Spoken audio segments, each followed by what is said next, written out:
Hello everyone, welcome back to my channel. और आज के वीडियो में मैं करने वाली हूँ रैग्नारॉक सीज़न 2 के एपिसोड 3 का एक्सप्लेनेशन।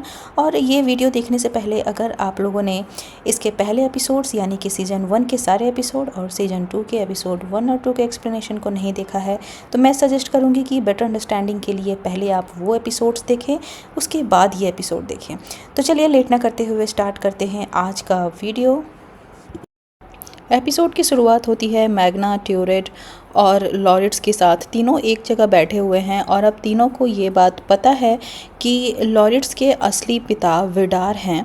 इस बात से लॉरिट्स काफ़ी शॉक्ड है, लेकिन इससे ज़्यादा टेंशन में है मैग्ना को ये लग रहा है कि लॉरिट्स कहीं देवताओं का साथ छोड़कर राक्षसों की टीम यानी कि विडार की टीम में ना चला जाए। उसे समझाने की कोशिश करता है।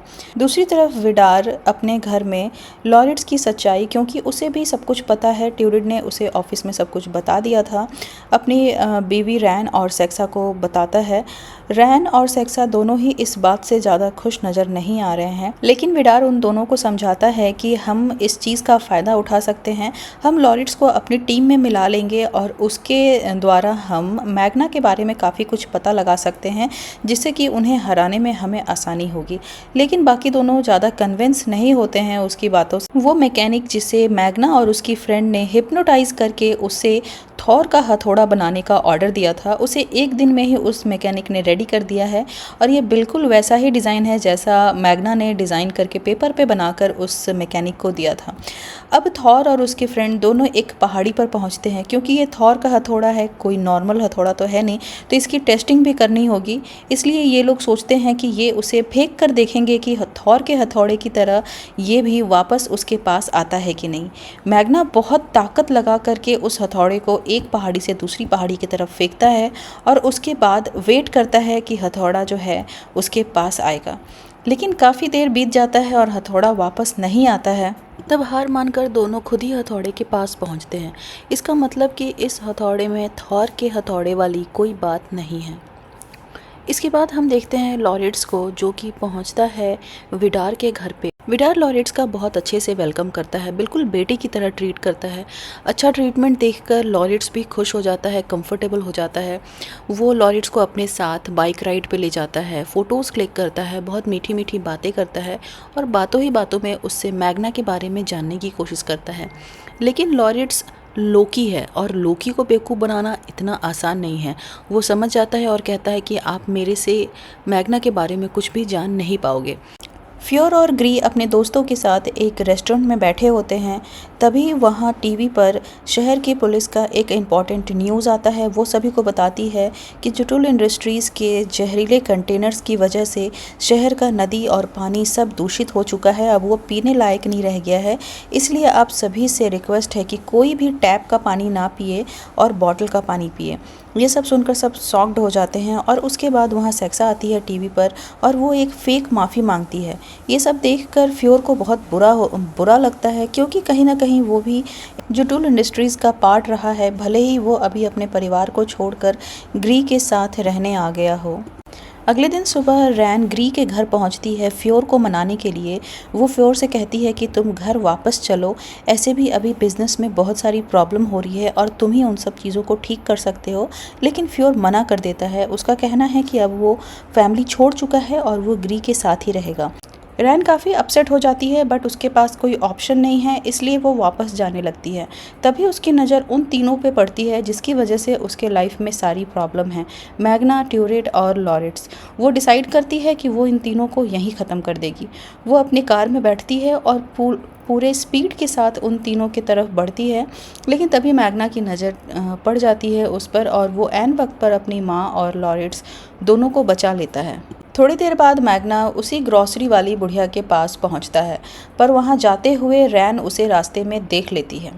वो उस बुढ़िया के पास पहुंचता है और उसे अपना हथौड़ा दिखाता है, वही थॉर का हथौड़ा, और उसे कहता है कि ये हथौड़ा काम क्यों नहीं कर रहा है और इसमें कोई शक्तियाँ क्यों नहीं हैं। इस बात पर वो बुढ़िया उसे जवाब देती है कि थॉर का हथौड़ा कोई मामूली हथौड़ा नहीं है, वो दुनिया का सबसे ताकतवर हथियार है जिसे देवताओं ने बनाया था। इसे तुम किसी ऐसे मामूली से मैकेनिक से नहीं बनवा सकते हो। लॉरिट्स अपने नए नवेले पिता विडार के यहाँ फिर से पहुँचा हुआ है और विडार उसे वही शराब पिलाता है जिसे पीने के बाद मैग्ना ने पहली बार अपने आप को थॉर के रूप में देखा था। विडार लॉरिट्स से कहता है कि अगर तुम मेरे बेटे हो तो तुम्हारे अंदर भी जाइंट्स वाले स्पेशल पावर होने चाहिए। वो लॉरिट्स को एक रेंडियर का दिल देता है जो कि बिल्कुल ताज़ा है और अभी गर्म है और कच्चा ही उसे खाने के लिए कहता है।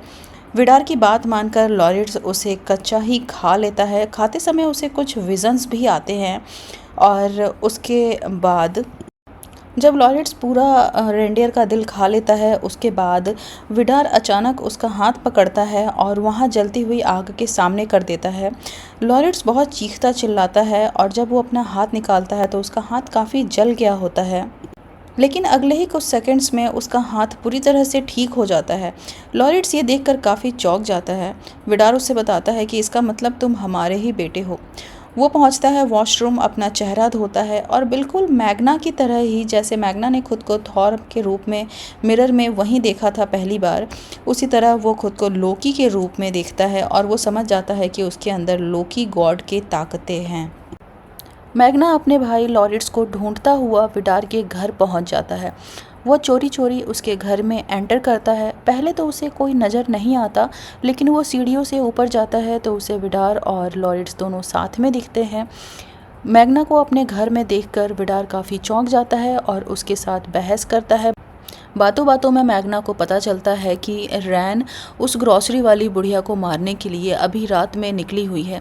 उसके बाद हम उस ग्रॉसरी वाली बुढ़िया को देखते हैं जो अपना शॉप क्लोज करके अपने घर की तरफ जा रही होती है। तभी उसको सामने रैन दिखाई देती है। रैन को देखकर बुढ़िया डर जाती है। दूसरी तरफ उस बुढ़िया को बचाने के लिए मैग्ना अपनी पूरी ताकत से रोड पर दौड़ता हुआ उसकी तरफ बढ़ता है। रैन को देखते ही बुढ़िया चील के रूप में अपना रूप बदलकर आसमान में उड़ जाती है, लेकिन रैन तीर चलाकर उस पर अटैक करती है और वो तीर उसे आसमान में ही जाकर लग जाता है। बुढ़िया को जो तीर लगता है उसे मैग्ना दूर से ही देख लेता है और इधर वो बुढ़िया एक हॉस्पिटल के कॉम्पाउंड में जाकर गिरती है और उसके बाद वो अपने ह्यूमन वाला रूप लेकर उसी बूढ़े आदमी के पास पहुंचती है जिसे हमने पहले भी कई एपिसोड्स में देखा है। वो अपने गले से एक लॉकेट निकालती है और उस बूढ़े के हाथ में दे देती है और वहीं गिरकर बेहोश हो जाती है। तभी वहाँ मैग्ना भी पहुँच जाता है और वो उस बूढ़ी औरत को उठाने की कोशिश करता है, लेकिन तब तक उसकी डेथ हो चुकी थी। और इसी के साथ ये एपिसोड यहीं पर ख़त्म हो जाता है।